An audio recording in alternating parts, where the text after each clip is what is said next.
Hi, and welcome to the School Health Educators Podcast, where we discuss health education and how to best teach health ed in the K 12 setting.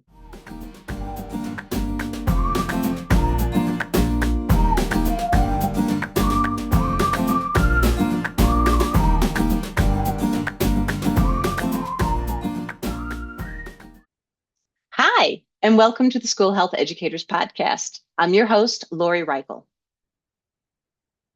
And I need to ask you a question. Are you truly taking days off, especially for those of us that have some downtime this summer? So, are you truly taking days off? So, this mini episode is basically a reminder that if you're a typical educator where you work a whole bunch of months during the school year, and then you have more downtime, like for a couple of months in the summer, for those of us that have in the US summer, it's summer right now in July 2025. We talk about how we're just going to like chill. We need some downtime. But are we actually doing that? I know that there's a lot of us. I know I have projects that I'm working on. I have an article. I have another book that I'm working on. So I have that. Yet I need to make sure I'm slowing down and appreciating everything, all the hard work that I've done, as well as give my body, my mind, my emotions, my soul a rest. So are you doing that? I know that some of us are like, well, yeah, I'm going into my usual workout. I'm jogging here, or I'm going to play more golf, or maybe do yoga, go to the gym more often because I have more flexibility. Yet, how about that emotional health and mental health? What are you doing for that? And I'm going to give a little example of something that happened to me yesterday. I was going through a whole bunch of paperwork and files and stuff, and I was like, it's so beautiful outside. We had such a long winter and then a wet, short spring. And I felt like I was wearing a sweater until April. And then we had some humidity. And yesterday outside, it was beautiful. The sky was beautiful blue with a white puffy cloud. And where I was sitting in the shade, there was a soft breeze that made it perfect. It was the perfect moment to sit there and be still. So I sat down on a chair. I took a break from other things I was doing, and I sat down and I forced myself to sit there for an hour. I know I had my iPad nearby, so I had to put that away. I put my phone to the side and I really attempted to be still. I know that's challenging for us because we have a to-do list, and sometimes we have to write down something as soon as we think of it, but I know we have a to-do list.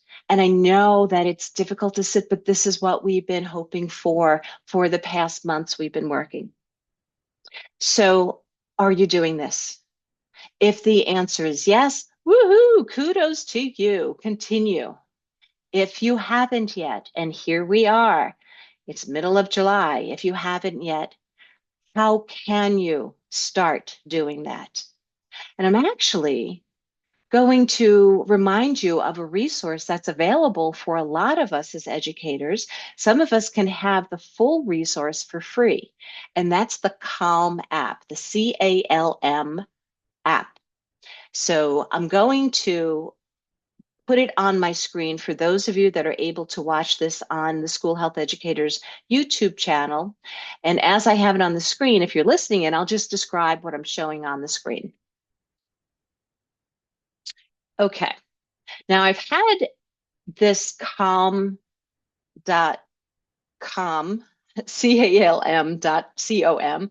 I've had this on in the background, and I'm not signed in yet I have it on right now. So if you're hearing music, I'm not sure if you're able to hear the music, but I have had soft, actually not music, but ocean playing in the background. It's very gentle. And that's what Calm is all about. I have reached out to the designers of this app to see if they can be on an episode of the School Health Educators podcast and go over more. I just love the app. So the free version, there's a whole bunch of things you can listen to. There's peaceful music, there's stories, and there's even stories to help you sleep better. There's some bilateral stimulation items. There's also a 21-day course, and I've been doing that this summer. I haven't been doing it like one day after the other after the other. Sometimes I go back to one of the days, and they're approximately 15 minutes in length.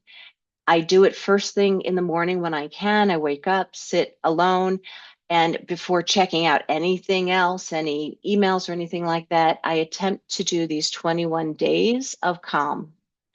And I do believe it's working. If you know anything about the research for doing mindfulness, especially breathing activities or mindful activities, it helps to lower your cortisol level. And it can take anywhere from 3 to 6 weeks in which you react a little differently. It's like you do feel calmer. I'm a, I'm a believer in this practice. And I know sometimes we'll say, oh, it's challenging to do it. I have no time, but that's usually the time we need to do it more. And when you do it, your time kind of like opens up a little bit. It's weird. It's this shift, it's this emotional and mind shift. So that's available for free. Yet, if you're in a school district in New York or some other state, sometimes it's with a hospital or something like that. If you're part of a union or school district, you might have access to this for free because that's where I got it. I know for our union, they noted that we get this Calm app for free. And that means I have access to a variety of things. And that includes listening to some ideas, even tapping. Tapping, if you know what tapping is, there's a whole bunch of short uh, explanations from a variety of people in the mindfulness field. It's like really neat. There's a 60-second reboot. So music. So sometimes I play music as I'm doing a writing project and I just have it on the background. So I love this resource. Again, it's calm.com.